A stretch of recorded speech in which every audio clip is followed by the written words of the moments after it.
Okay. Let me start this video off by saying that I'm very stubborn at times. I'll also say that I'm a harsh critic. And with that being said, Chapter 5, Broken Things. Now, the main question is, was I right? Um, the answer is kinda. I was kinda right. There are some points that I was for sure 100% right about, but the stuff I didn't really expect were performed decently well. Another question, was this chapter as bad as 4? No. God, no. Chapter 4 is still the worst one without a doubt. But I suppose if we're gonna go into my actual thoughts about the game, let's start with the positives, since there are probably gonna be more negatives anyway. Also, spoilers ahead if you haven't played it yet. Let's start with the start. Funny.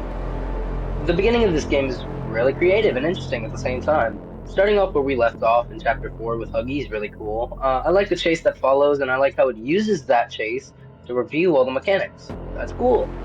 I like the fact that Huggy is like really mad at you, resulting in a longer chase. I think that's all for the beginning, though.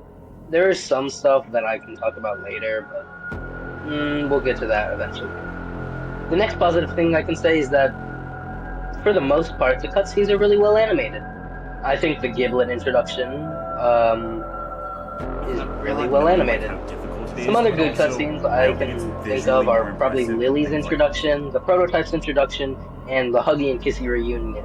And the final cutscene with the Prototype is pretty cool too. Next, I can say that I personally like the Pressure Hand. Despite it not making any sense, I like the concept and how it was performed for the most part. Next, I like Chum Chomkins. I'm not sure if that's a popular opinion. I think it is, though. But I like him. He's chill, and he's probably not gonna invoke a reaction in me when he dies with the next chapter, but the message still stands. The next thing is probably the Huggy memories. I think it's an interesting concept, and I think it's good. Not much to say about it, though, which is unfortunate, which you would think there would be more, but whatever. I think the next thing is probably Lily herself. Not the map she brings, but just Lily's characterization. She's insane in the likable way, and at points she's funny, and I like her chase for the most part, despite what I'm going to say later on. Next up is probably the Prototype. His design's pretty badass, and he looks like he actually worked on himself throughout time. I like the whole scene of his introduction, like I said, minus the random stray he throws at us for some reason.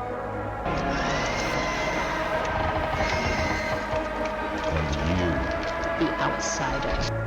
I like the Chapter 3 reference that is said by Poppy when we're thrown into the goo. And Should you come back years later, your conscience finally getting the better of you. May you descend into the dark and the dust. May you descend into the dark and the dust. Welcome home. Welcome home. And that's it. Yep, that's really all I really outright enjoyed about this chapter. Oh my god, this game design is horrible. I don't think I've ever been more lost on any game as much as this one. There's barely any redirection if you happen to make a wrong turn. This is most evident in Huggy's opening chase, Lily's dollhouse, and the Prototype's train chase. Next, I wonder what could be the next negative. It's Giblet. It's Giblet. There's nothing else. It's Giblet.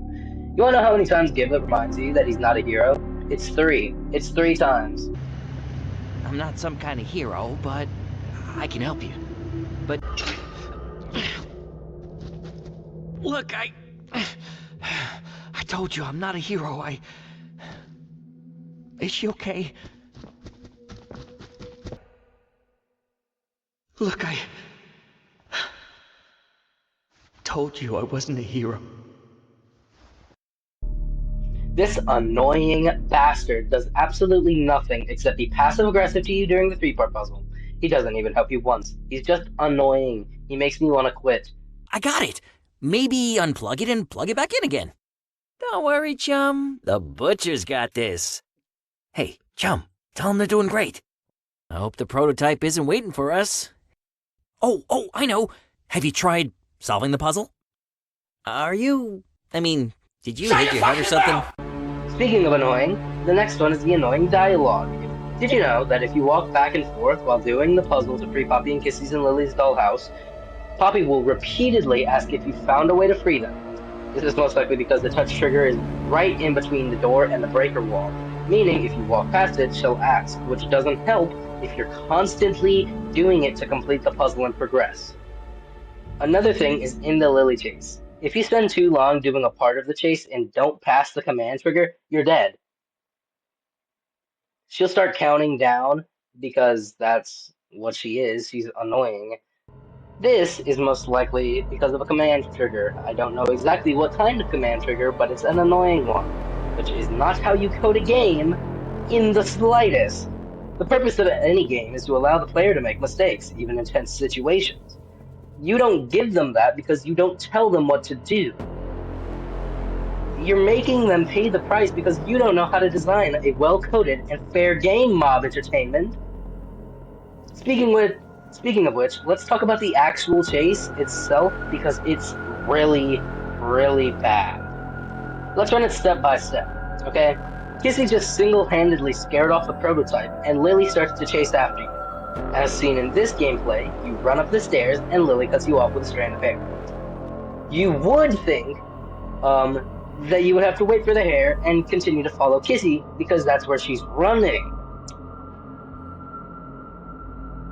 Also, since Lily should be behind you, right? Well...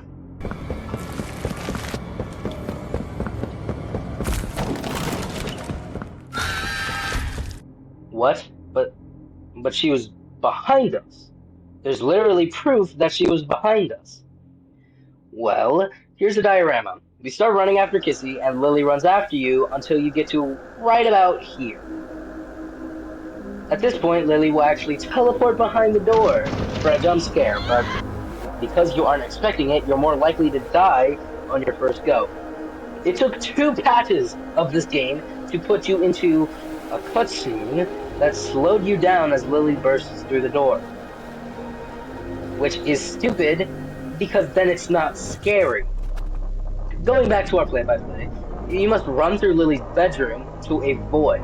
Lily will knock furniture over and you have to swing with a grapple... What?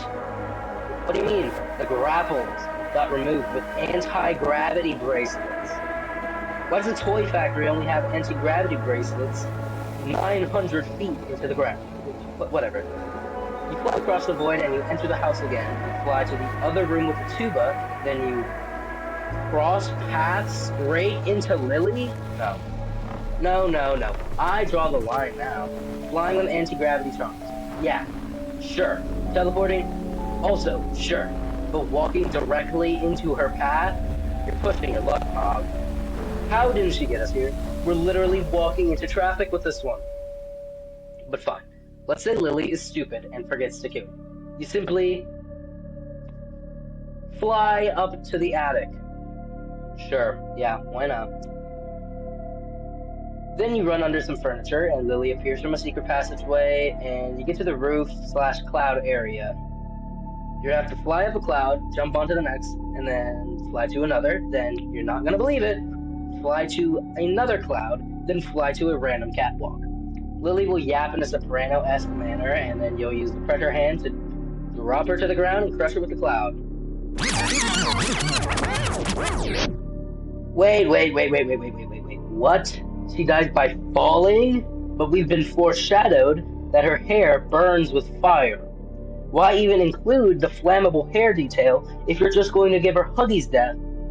It doesn't even have Huggy obnoxiously hitting pipes on the way down. Wow, so I just spent an entire page of the script talking about Lily love braids. Are we serious? Anyways, so to wrap it up, one more thing about Lily, and then we're done with her, I swear. This dollhouse is horribly designed. It is vibrant in a way that looks like Lily repainted it every year since the Hour of Joy. Okay, that's it. Seriously, we're done with Lily. Thank God. Next up is the characterization of the prototype. Yeah, he's just not how he acts in Chapter 3. He speaks in Chapter 3 with a more observant and menacing tone than he does in this one. He's just plain evil in this chapter, comedically so. Don't believe me? Here's the Chapter 3 clip. I possess A question. Go ahead. Do you feel anything?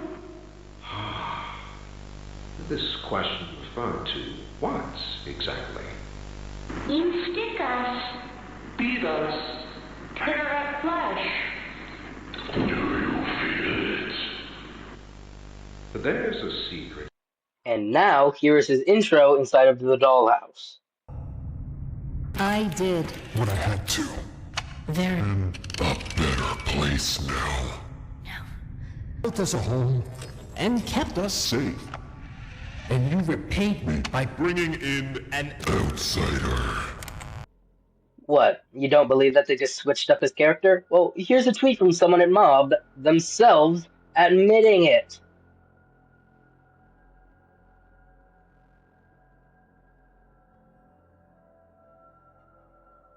Yeah, that's just not how you write a character. It's almost like the main storytellers from chapters 1, 2, and 3 got fired or quit in the makings of chapter 4 and 5. And the rest of Mob Games was too stupid to actually keep the characterization of any character that wasn't Poppy or Kissy. Also, he just wasn't a threat. I genuinely died more times to the smiling critters in chapter 3 than I did the prototype in chapter 5. Speaking of which, let's talk about the end game, shall we? First off, Huggy would not react like this upon seeing Kissy. He wouldn't stop hunting us and then yell at Kissy like my parents getting a divorce. And he sure as hell wouldn't stay in his aggressive model the entire time. We know Huggy can be happy and neutral. Right, Mob? Surely you didn't forget that Huggy helped us in the beginning of chapter 1, right? Nope. Yeah, they forgot. Whatever. Next, the prototype just teleports behind them and kills Huggy, which actually doesn't come out of nowhere. Because when you're inside Chum's mouth, they say that the hunters are looking after 1170. So that makes sense. Then he kills Kissy. Or did he? Because Huggy, he moves up his hand, showing he's still alive, probably. So they're probably leaving Kissy's fate also up in the air. Again. Yep, again. This is the third time in a row that they left Kissy's fate ambiguous. This is Stranger Things level plot BS, guys. What are we doing? The prototype shoots Mommy's arm at you, and then you just duck out the way. Oh yeah! Sure, that makes complete sense. Hey, remember when Mommy was hunting you at the end of Fly in a Web? Well, you could apparently just moved out the way with zero consequences. God, this game sucks. This final chase actually sucks. It's like they remembered they had to put in a prototype fight in the game and came up with this, the flick of their wrist. After you go through bad game design for 10 minutes, you crash the train and kill the prototype. Not actually, though, which is good because I didn't expect him to die. He rises from the crash and chases you full speed. You run slowly to the door and wait a damn minute. He was running full speed. How the hell did he not catch us immediately? You're telling me that the prototype, the remorseless killing toy, let us run for another 3 seconds before stabbing us? Fine. Whatever. What's next? Oh yeah. The prototype stabs you and throws us into the goop. The game ends, right? No. Gibbler revives us, and we're forced to find the backup in this massive storage room. Man, must be pretty hard to find this backup in this massive room. Right? No, actually, it's going to be super easy, barely an inconvenience, because it glows. Sure, yeah, why not? You break glass, flip 2 levers, and click E to power on the doctor. Wow. This would be a shocking twist if you didn't kill him last game. And if it wasn't the most obvious twist in literal fiction. If you wanted to bring the doctor back Couldn't you have done it next chapter?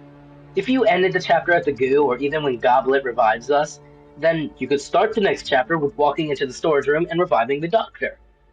Seriously, mob, hire me for storytelling. But whatever. Point is, just say you didn't want the doctor to die, so reviving him with a backup plot is just fixing your mistakes because you're bad at game design.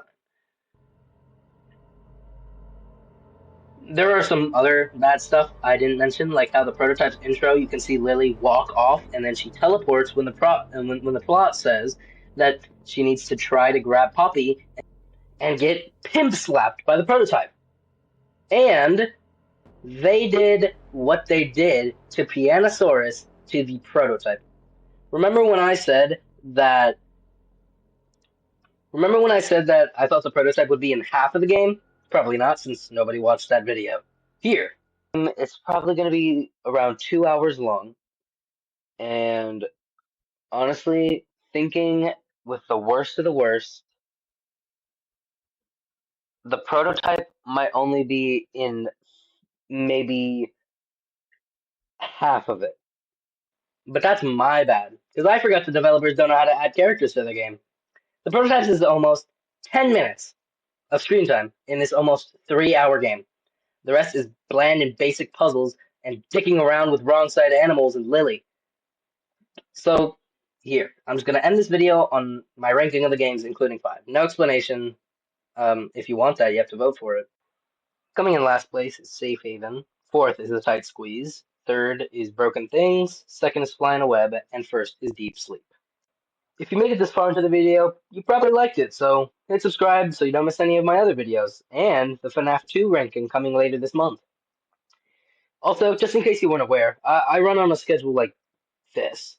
One big video a month, voted by you, of course, and slightly smaller guaranteed uploads in between them. You should probably watch this video on screen. It should be the Tattletale video. I worked really hard on it, and nobody watched it. Okay, bye!